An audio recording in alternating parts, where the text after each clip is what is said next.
here at HIM 17 speaking with Bob Chaput, who is the CEO of Clearwater Compliance. Now you all really zero in on healthcare. Exactly. Cybersecurity, that's your primary focus.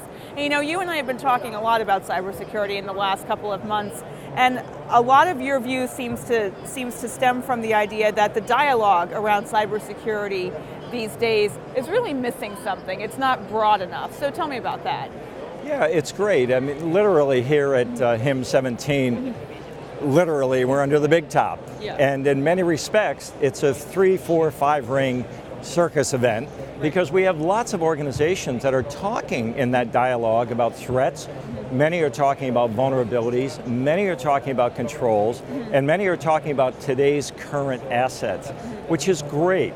And a lot of help is being offered to the community as a result.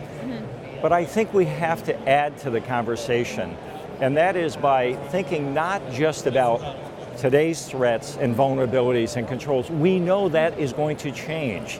18 months ago, no one was thinking about Bash, no one was thinking about Heartbleed, these latent vulnerabilities. And we know our assets are going to change. Look at all the wonderful technology that's being presented here. So what we need to do is to come to a place where it's not just about those current things, it's about taking a more strategic approach. There's a lot of tactical, a lot of technical, and a lot of firefighting and spot welding discussion underway. What I'd love to see happen is for it to move to a more strategic, business-oriented, and architectural approach. So instead of talking about bridge this gap, patch this hole in your security protocol, the discussion needs to be bigger. So tell me specifically the plan that you would shape to create a really efficient cybersecurity culture at a healthcare organization. Yeah, the information, as we know, is more visible than ever, more valuable than ever, and at the same time more vulnerable. So we have to create a platform, an approach, a program that's going to transcend those current ingredients into the risk equation. Yeah. So for what that represents for me is an organization doing 3 things.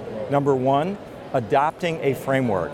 We happen to be very, very supportive of the NIST approach, so the NIST cybersecurity framework.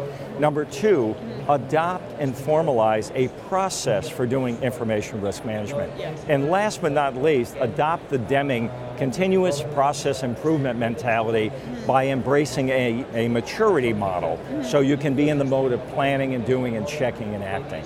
So it needs to be part of the culture that you are evolving as the threats are evolving, you're changing and updating your protocols as the cybersecurity environment changes, and obviously something that you and I have talked about at length is staff buy-in is a must. If your staff isn't 100% on board with having that cybersecurity culture, then you're as vulnerable as if you had no protocol at all.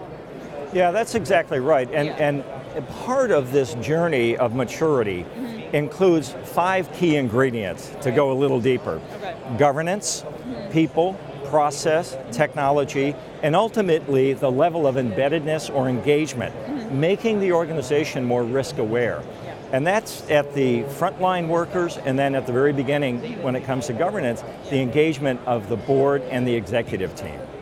Where do you see cybersecurity going in, say, 5 years? Right now, ransomware is everywhere, but that's not always going to be the case. Those threats are going to grow, they're going to evolve, they're going to pivot off of each other. So in 5 years, what will we be talking about with cybersecurity? I hope what we're talking about, I'm going to stay away from the threat du jour and the vulnerability du jour because nobody really knows what those are.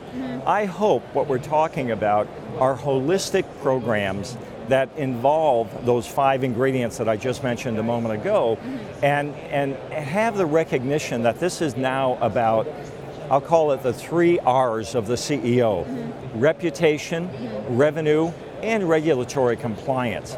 So these programs are, what I hope the conversation is about, is the establishment of, the implementation of, and the maturity of an overall cyber risk management program that transcends what we know are going to be changing, the threats, the vulnerabilities, the controls, et cetera.